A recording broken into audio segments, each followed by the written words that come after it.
तो ये जो फैसल वाडा साहब फॉर्मूला पेश कर रहे हैं कि नए चेहरे और बिलावल साहब को आना चाहिए, ना इमरान खान ना शहबाज शरीफ, ये क्या हो रहा है जरा इसकी तो मतलब आपने थोड़ी खबर देनी है। फैसल वाडा साहब का जो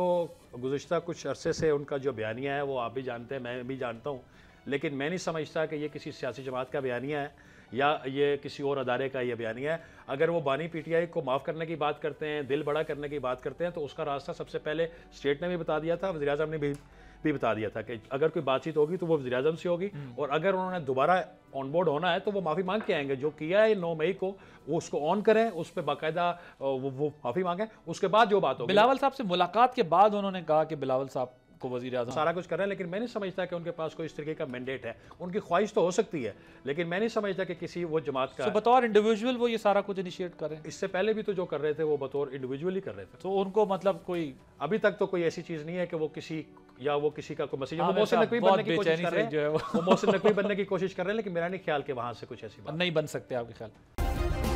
सब्सक्राइब करें और बेल दबाएं ताकि कोई खबर रह न जाए।